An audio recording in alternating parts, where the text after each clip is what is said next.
11h23, le 7 juin 1944, le sergent Guillaume Harrison, originaire de Lyon, était assis dans une salle d'interrogatoire allemande et s'attendait au pire. Ses mains tremblaient. La propagande lui avait dit ce qu'il attendait. Coups, torture, traitement inhumain. Puis la porte s'ouvrit. Le capitaine Klaus Weber entra, dans un uniforme impeccable. Et la première chose qu'il fit surprit tellement Harrison qu'il écrirait plus tard dans son journal.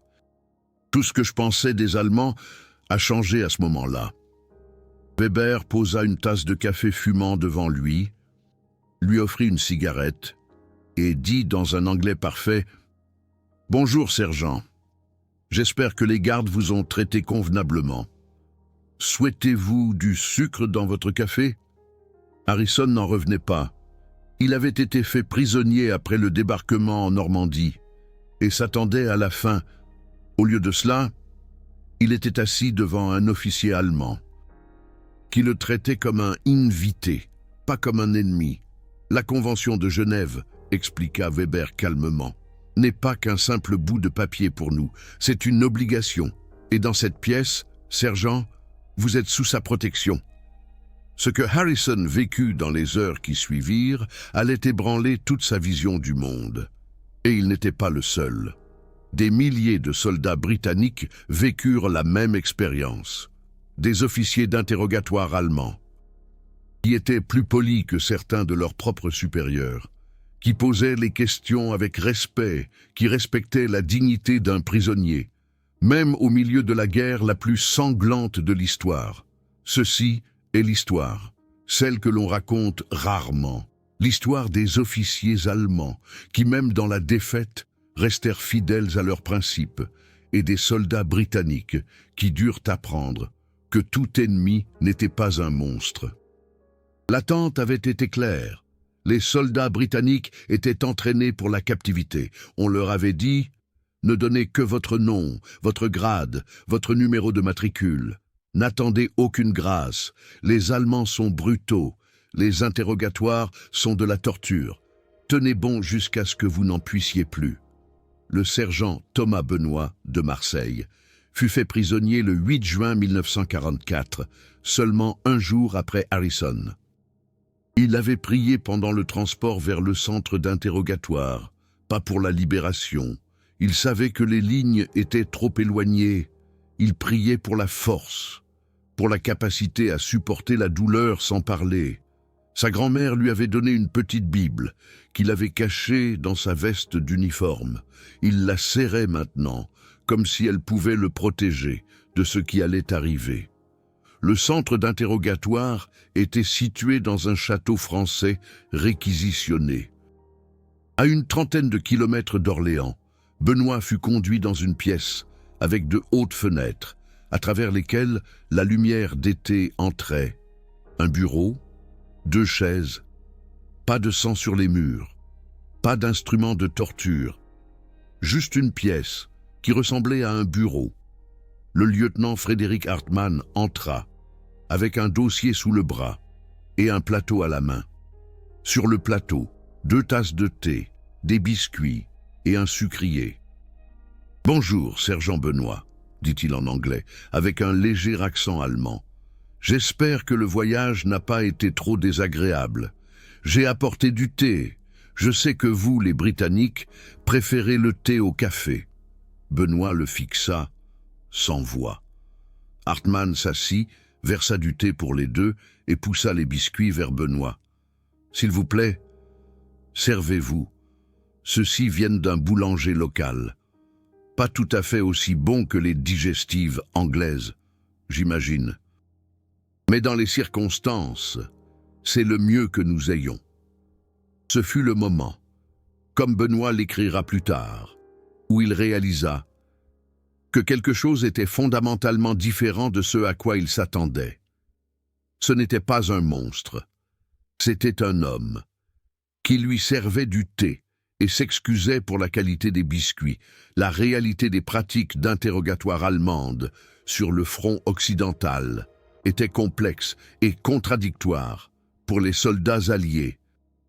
L'Abwehr et la Wehrmacht avaient des directives strictes.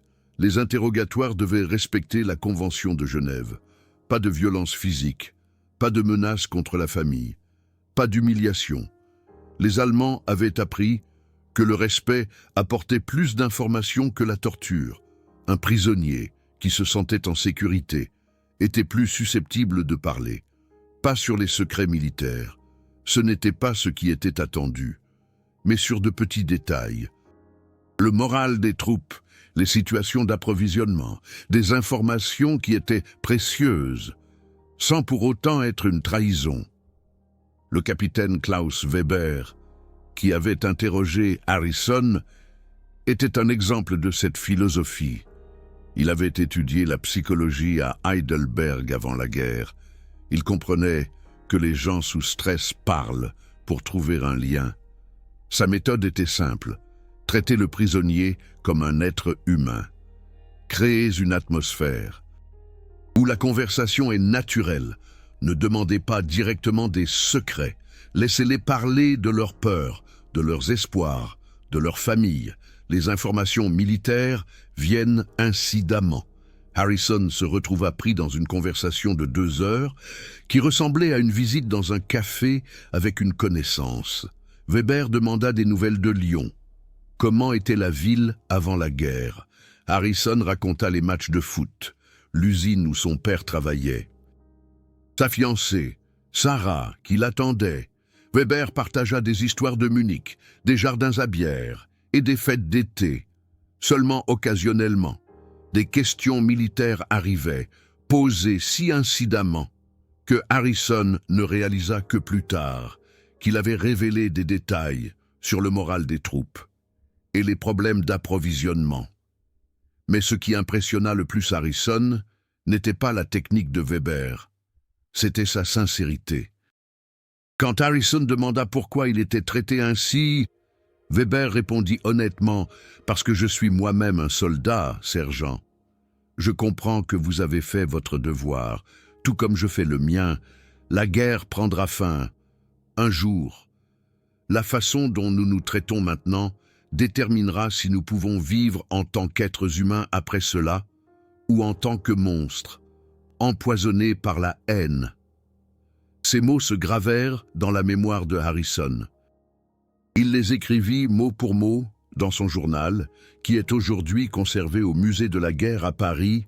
Le sergent David Mitchell, d'Édimbourg, vécut une expérience différente, qui révéla la même vérité. Il fut fait prisonnier le 12 juin 1944 après une violente bataille près de Villers-Bocage. Il était blessé, un éclat d'obus dans son épaule gauche. La douleur était insupportable. Les infirmiers allemands le soignèrent immédiatement sur le terrain. Lui donnèrent de la morphine, bandèrent la blessure avec expertise. 2 jours plus tard, lorsque Mitchell fut assez fort, il fut emmené dans un centre d'interrogatoire. La douleur à son épaule était encore intense, malgré les médicaments.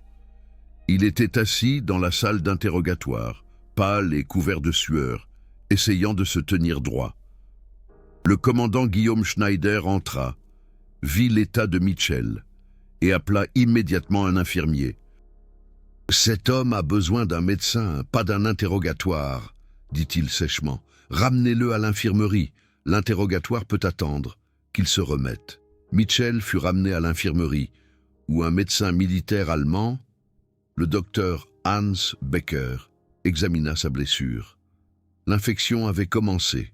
Becker opéra le jour même, retira l'éclat infecté, nettoya la plaie et prescrivit 1 semaine de repos au lit avec des antibiotiques. 1 semaine plus tard. Lorsque Mitchell revint pour l'interrogatoire, il n'était plus le même soldat effrayé. Le commandant Guillaume Schneider l'accueillit avec un sourire. « Vous avez beaucoup meilleure mine, sergent. Le docteur Becker est satisfait de votre rétablissement. Très bien. Alors nous pouvons avoir une conversation civilisée maintenant. » L'interrogatoire dura 3 jours, seulement 2 heures par jour. Guillaume Schneider était courtois, professionnel, presque amical. Il posa des questions sur la formation, l'équipement, le moral. Mitchell répondit avec prudence, ne révélant que les informations qu'il jugeait inoffensives. Schneider n'insista jamais. Si Mitchell refusait de répondre à une question, Schneider hochait simplement la tête et passait à la suivante, à la fin du 3e jour. Guillaume Schneider dit quelque chose que Mitchell n'oublierait jamais. « Vous avez été un soldat courageux sur le champ de bataille, sergent. Vous êtes un prisonnier honorable ici. Je respecte les deux. Vous serez envoyé dans un camp pour sous-officier, où vous serez bien traité jusqu'à la fin de la guerre.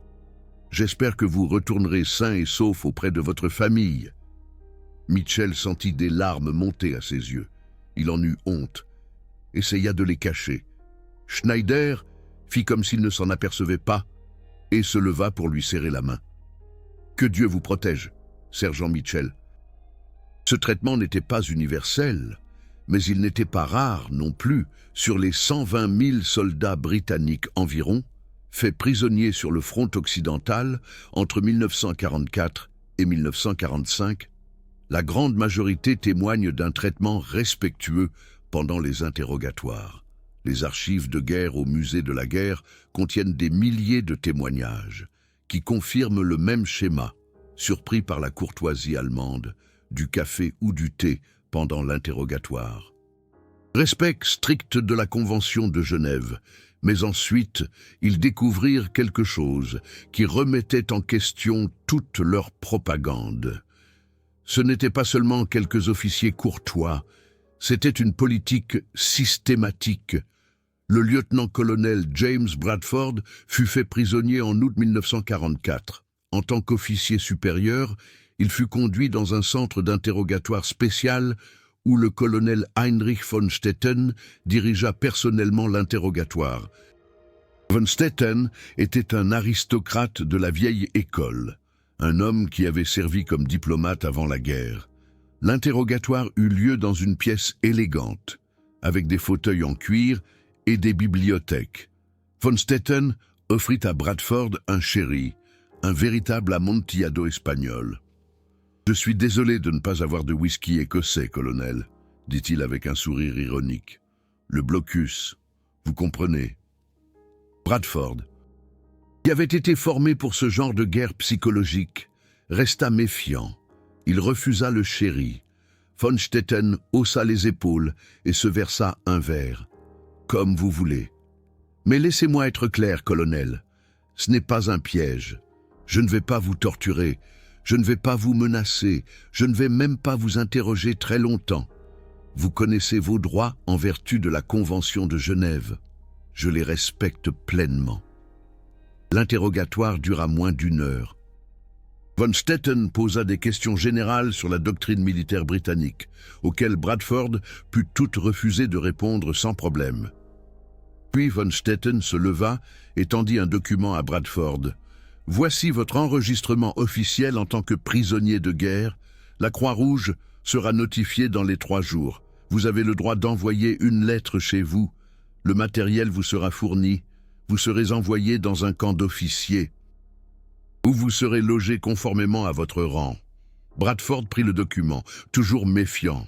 Von Stetten vit ses doutes et soupira. « Je comprends votre scepticisme, colonel. La propagande des 2 côtés a fait de nous tous des monstres. Mais laissez-moi vous dire quelque chose. D'officier à officier, la guerre est une tragédie, mais elle ne doit pas nous priver de notre humanité. Vous avez combattu pour votre pays. Je respecte cela. J'attends le même respect pour mon service, et au-delà de cela, je n'attends rien. » Bradford fut envoyé à Oflag 7B, où il passa les 9 mois suivants. Les conditions étaient dures. C'était la guerre, et les ressources étaient rares. Mais il ne fut jamais maltraité, jamais dégradé. Les officiers allemands traitèrent les prisonniers britanniques avec la courtoisie qu'ils attendaient d'officiers de rang égal. Dans son rapport d'après-guerre à l'armée britannique, Bradford écrivit « Je suis entré en captivité allemande avec des attentes de brutalité.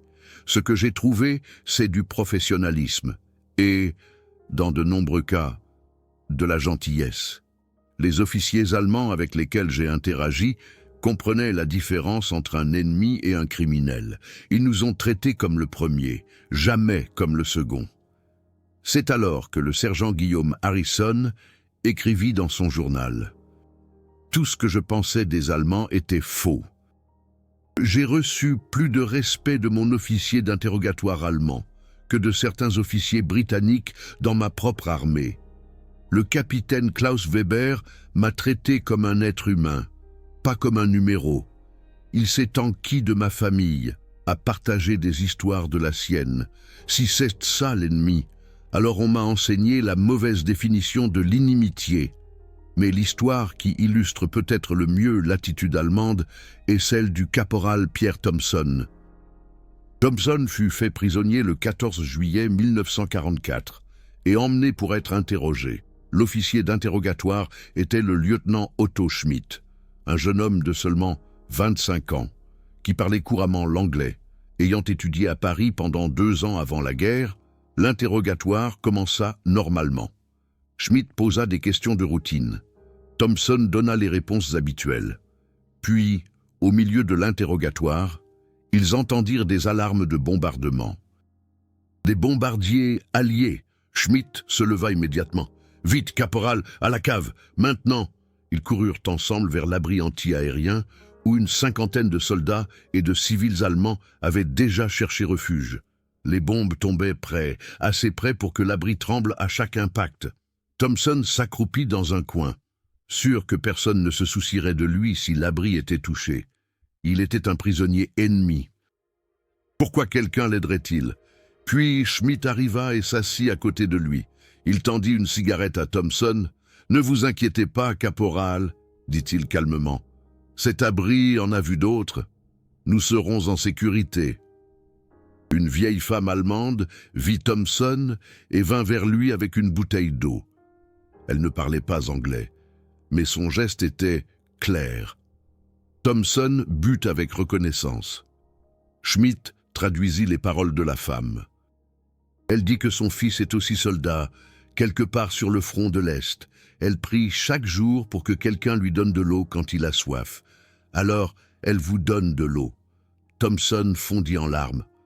Pas par peur des bombes, par accablement. Ces gens, ses ennemis, le traitaient avec gentillesse au milieu d'une attaque de leurs propres alliés. Quand l'attaque fut terminée, ils retournèrent à la salle d'interrogatoire. Schmidt ne reprit pas l'interrogatoire. Au lieu de cela, ils parlèrent de Paris, des rues où Schmidt avait étudié, des endroits qui étaient maintenant détruits par la guerre. Ils parlèrent de l'absurdité de tout cela. 2 jeunes hommes de différents côtés d'une guerre qu'aucun d'eux ne comprenait vraiment. À la fin, Schmidt dit quelque chose que Thomson allait retenir toute sa vie. Vous savez ce qui est le plus triste dans cette guerre? Caporal, dans un autre monde, sans cette folie. Nous aurions peut-être été amis, nous aurions bu une bière ensemble et parlé de foot. Au lieu de cela, je suis votre geôlier et vous êtes mon prisonnier. La guerre transforme les hommes en monstres et les amis potentiels en étrangers. Thomson fut envoyé dans un camp, fut libéré plus tard et retourna en Angleterre. Mais il n'oublia jamais Schmidt. Après la guerre, dans les années 1950, il le chercha. Il fallut des années, mais il le trouva. Schmidt avait survécu et travaillait comme enseignant à Cologne. Ils se rencontrèrent dans un café, 2 anciens ennemis, maintenant simplement 2 hommes d'âge moyen, aux cheveux gris et remplis de souvenirs. Ils se prirent dans les bras et pleurèrent tous les 2. Thomson dit plus tard dans une interview « Otto Schmidt m'a montré de l'humanité, au pire moment de ma vie. Il n'était pas obligé de le faire. J'étais l'ennemi. Mais il a décidé qu'avant l'ennemi et le prisonnier, nous étions tous les 2 simplement des êtres humains. C'est une leçon que le monde ne devrait jamais oublier. Soutenez ce travail important grâce au Super Thanks de YouTube, le cœur doré en bas. Chaque contribution m'aide à passer des semaines dans les archives militaires, à interviewer des témoins avant qu'ils ne disparaissent à jamais, et à raconter ces histoires complexes et humaines. Mon grand-père était prisonnier de guerre. Les histoires qu'il racontait n'étaient pas celles que l'on voit dans les films. Elles étaient compliquées, pleines de moments d'humanité que personne n'attendait. Chaque Super Thanks me permet de mettre en lumière davantage de ces histoires oubliées, de documenter ce qui s'est réellement passé, au-delà de la propagande et de la simplification. La nature systématique de la courtoisie allemande pendant les interrogatoires n'était pas un hasard. C'était une doctrine, développée au fil des années d'expérience. Le haut commandement de la Wehrmacht avait compris que la brutalité était contre-productive. Un prisonnier torturé ne donnait soit aucune information, soit de fausses informations, pour arrêter la douleur. Un prisonnier respecté se sentait obligé par le même code d'honneur qui déterminait son traitement. Le commandant Frédéric Guillaume, qui dirigeait le centre d'interrogatoire à Rennes, écrivit dans une note interne de 1943 « Un officier qui frappe un prisonnier n'est pas un officier, c'est un voyou en uniforme. Notre force ne réside pas dans la brutalité, mais dans la discipline, dans le respect des règles, même si l'ennemi ne les respecterait peut-être pas. C'est ce qui distingue les soldats des barbares. » Cette note fut trouvée dans les archives fédérales après la guerre et est aujourd'hui consultable par le public. Elle montre une philosophie qui surprit de nombreux alliés occidentaux lorsqu'ils étudièrent des documents militaires allemands après la guerre. Le capitaine Luc Dubois de Brest fut capturé en septembre 1944 et emmené dans un centre d'interrogatoire près de Nancy. L'officier interrogateur était le capitaine Erich Steiner, un homme d'une trentaine d'années, avec un visage sévère, mais des yeux bienveillants. L'interrogatoire commença par une surprise. Steiner présenta une liste à Dubois. « Voici vos droits, en vertu de la Convention de Genève. Article 5, dit-il en français. Je suis tenu de vous les lire avant de commencer. » Il lut la liste, lentement et clairement. Le droit de ne donner que son nom, son grade, son numéro de matricule, le droit aux soins médicaux, le droit de contacter la Croix-Rouge, le droit de ne pas être torturé ou maltraité. À la fin, Steiner demanda « Comprenez-vous ces droits, capitaine ?» Dubois acquiesça sans voix. Steiner continua « Bien, je vais maintenant poser des questions. Vous avez le droit de refuser toute question, au-delà de votre nom, votre grade, votre numéro de matricule. Je n'insisterai pas, je ne menacerai pas. Sommes-nous d'accord ?» Tout l'interrogatoire se déroula de cette manière formelle et respectueuse. Steiner posait des questions. Dubois répondait ou refusait. Steiner acceptait chaque refus sans commentaire. Après 1 heure, Steiner se leva. « C'est tout, capitaine Dubois. Vous allez maintenant être emmené dans un camp de transit avant d'être envoyé dans un camp permanent. Je vous souhaite bonne chance. » Dubois resta assis là de confus. C'était tout. Pas de pression, pas de ruse, pas de violence. Steiner vit sa confusion et sourit faiblement. « Vous vous attendiez à quelque chose de pire. Capitaine, je comprends. La propagande des deux côtés nous a tous préparés à affronter des monstres. Mais je ne suis qu'un officier qui fait son devoir, tout comme vous avez fait le vôtre. La guerre finira. La façon dont nous nous souvenons, dont nous nous sommes traités les uns les autres, déterminera le type de monde que nous construirons après. » Dubois écrivit plus tard dans son journal de guerre « Le capitaine Steiner m'a traité mieux que certains de mes propres commandants. Il était poli, professionnel et honorable. Je suis entré dans cette pièce prêt à être torturé. J'en suis ressorti avec la conviction que l'honneur n'est pas défini par la nationalité, mais par le caractère. Les histoires s'accumulent, des centaines d'entre elles, dans les archives britanniques et américaines. Le sergent Émile Durand de Lille, qui reçut du chocolat chaud et des sandwichs pendant son interrogatoire. Parce que l'officier allemand remarqua qu'il n'avait rien mangé depuis 48 heures. Le lieutenant Charles Albert de Paris, dont l'officier interrogateur lui montra une photo de sa propre famille et dit « Nous nous battons pour nos familles, vous et moi, seulement de différents côtés, mais l'amour est le même. » Le caporal Arthur Martin de Lyon, qui s'effondra et pleura pendant son interrogatoire. submergés par le stress et l'épuisement, et dont l'officier interrogateur allemand, le lieutenant Henry Bauer, stoppa immédiatement l'interrogatoire, lui fit appeler un médecin et dit « Un homme dans votre état a besoin de repos. Pas de questions. Nous reprendrons quand vous serez prêt. » Cette humanité n'était pas de la faiblesse, c'était de la force. Les officiers allemands comprenaient que la guerre ne devait pas les obliger à abandonner leurs principes.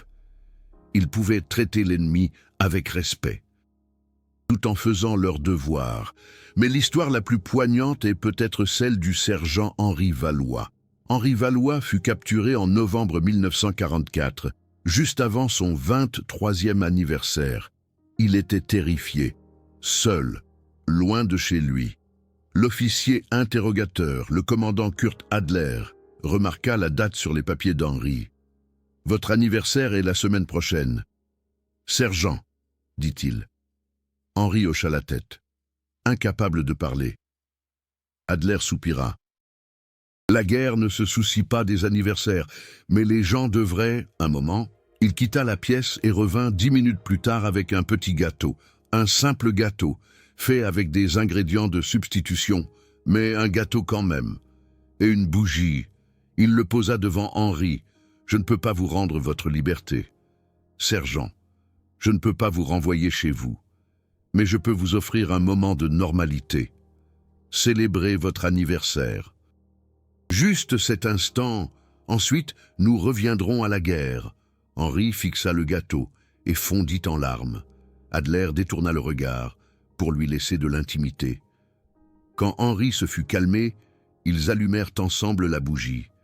Adler chanta doucement « Joyeux anniversaire » en anglais. Henri n'arriva pas à chanter, mais il hocha la tête en signe de gratitude. L'interrogatoire qui suivit fut bref. Henri ne donna que son nom, son grade, son numéro de matricule. Adler n'insista pas. À la fin, Adler se leva et serra la main d'Henri. « J'espère que votre prochain anniversaire sera chez vous, avec votre famille. Sergent Valois, cette guerre ne durera pas éternellement. » Henri survécut à la captivité, rentra chez lui et vécut jusqu'en 1997. Dans une interview peu avant sa mort, il déclara « Le commandant Adler m'a offert un gâteau d'anniversaire dans une salle d'interrogatoire, au milieu de la guerre. J'ai fêté de nombreux anniversaires depuis, avec ma famille, avec mes amis, dans la paix, mais aucun ne m'a autant touché que ce gâteau, offert par un officier allemand, qui m'a rappelé que j'étais encore un être humain, pas seulement un prisonnier. » Le rapport secret révélerait plus tard la profondeur de leur surprise. Après la guerre, l'armée britannique mena de vastes enquêtes auprès des prisonniers de guerre rapatriés. Les rapports sont fascinants. Maintes et maintes fois, les mêmes thèmes reviennent. Surprise face à la courtoisie, café et cigarettes, respect de la Convention de Genève, officiers allemands plus professionnels que prévu, un rapport du colonel Jacques Normand, qui lui-même passa 9 mois en captivité allemande, résume ainsi la situation.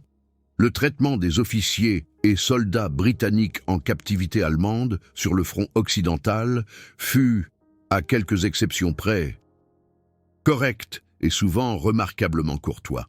Les officiers allemands firent preuve d'une compréhension de la Convention de Genève qui ferait honte à beaucoup de nos propres officiers. Les interrogatoires se déroulèrent avec respect. La violence fut l'exception rare, pas la règle. Ceci ne correspond pas à la propagande diffusée à nos troupes et soulève des questions sur l'exactitude d'autres informations que nous avons acceptées comme des faits. Ce rapport fut classifié en 1946.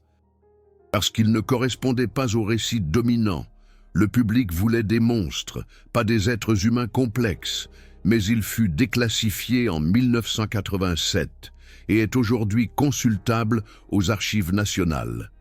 Les chiffres corroborent les rapports. Sur les 120 000 soldats britanniques estimés avoir été capturés sur le front occidental, environ 115 000 survécurent jusqu'à la libération ou la fin de la guerre. Un taux de survie de plus de 95%.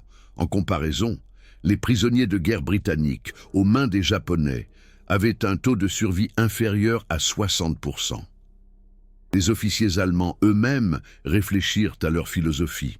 Le général Ludovic von Berg, responsable des affaires de prisonniers de guerre sur le front occidental, écrivit dans ses mémoires, publiés en 1952. Nous comprenions que chaque prisonnier de guerre avait une double identité. Il était un soldat ennemi, certes, mais il était aussi un être humain, avec une famille, avec des espoirs, avec des craintes. Notre devoir était de traiter le soldat comme un prisonnier, mais l'être humain comme un être humain. Ce n'était pas de la sentimentalité, c'était un principe. Si nous perdions notre humanité pendant la guerre, que nous resterait-il après la guerre ? Ce n'est pas une histoire qui prétend que le traitement allemand des prisonniers de guerre était parfait. Il y eut des exceptions, des mauvais traitements, de la dureté, surtout vers la fin de la guerre, lorsque les ressources se firent rares et que la discipline s'effondra.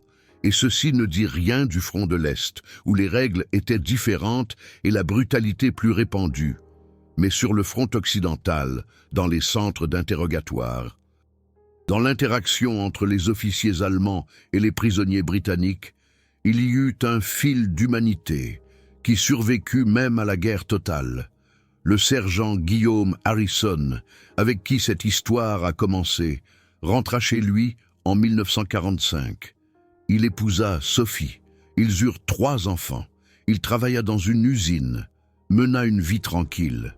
Mais il n'oublia jamais le capitaine Klaus Weber. Dans les années 1960, alors que les blessures de la guerre commençaient à cicatriser, Guillaume rechercha Weber. Il le trouva à Munich, vivant, en tant que professeur retraité.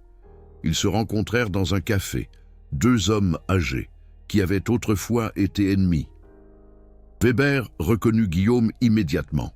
« Sergent Harrison, de Lyon, dit-il avec un sourire. Je me souviens de vous. Vous m'avez parlé de Sophie, votre fiancée.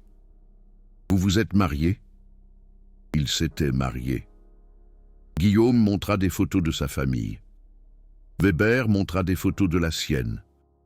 Ils parlèrent pendant des heures, de la vie, de la guerre, de l'absurdité de tout cela. À la fin, Guillaume dit quelque chose qu'il gardait en lui depuis des décennies. « Merci, pour le café, pour les cigarettes, pour l'humanité. Vous m'avez montré, dans mon moment le plus sombre, que tous les ennemis ne sont pas des monstres. Cela a changé ma vie. » Weber avait les larmes aux yeux. « Je n'ai fait que ce qui était juste, sergent. Ce que tout officier aurait dû faire. La guerre ne nous transforme pas en animaux, à moins que nous ne le permettions. » Ils restèrent amis jusqu'à la mort de Weber en 1978. Guillaume prit la parole à ses funérailles, raconta l'histoire du café et des cigarettes, de l'humanité dans la salle d'interrogatoire. Il dit « Klaus Weber fut mon ennemi pendant quelques années. Il fut mon ami pendant des décennies. La première chose fut un accident de la guerre. La seconde fut son choix. Il choisit l'humanité, alors qu'il aurait pu choisir la cruauté. Et cela a fait toute la différence. Ce ne sont pas seulement des statistiques provenant d'archives poussiéreuses. Ce sont des moments qui montrent que l'humanité peut survivre, même dans la guerre la plus sombre, de vraies personnes, de vraies surprises, une véritable réconciliation, la vérité complexe, que les ennemis peuvent toujours être des êtres humains. Que la guerre n'anéantit pas forcément toute décence, que le respect est possible, même entre ceux qui se battent. La génération qui a vécu ces moments disparaît. Bientôt, il n'y aura plus de témoins directs. Mais leurs histoires doivent survivre. Non pas pour glorifier la guerre est une tragédie, absolument. Mais pour montrer que même dans la tragédie, les gens peuvent préserver leur humanité. Que choisir la dignité plutôt que la cruauté est toujours possible. Toujours. Les soldats britanniques qui ont été confrontés à la courtoisie allemande lors des interrogatoires sont rentrés chez eux transformés. Ils avaient appris quelque chose qu'aucun entraînement militaire ne pouvait enseigner, que l'hostilité est politique, mais que l'humanité est universelle, que l'on peut combattre quelqu'un sans le haïr, que le respect n'est pas une faiblesse, mais la forme de force la plus puissante. Capitaine Klaus Weber, lieutenant Frédéric Hartmann, commandant Guillaume Schneider, Oberst Heinrich von Stetten, Lieutenant Otto Schmidt, Major Kurt Adler. Ces noms ne sont pas célèbres. Ils ne figurent pas dans les livres d'histoire. Mais ils sont présents dans des centaines de journaux intimes, de lettres, de souvenirs, des soldats britanniques qui sont rentrés chez eux et ont dit à leur famille « Mon officier d'interrogatoire allemand était plus courtois que mes propres supérieurs ». C'est incroyable. C'est l'histoire que nous ne devons pas perdre. Non pas parce qu'elle embellit la guerre. La Seconde Guerre mondiale a été la pire chose que l'humanité se soit infligée.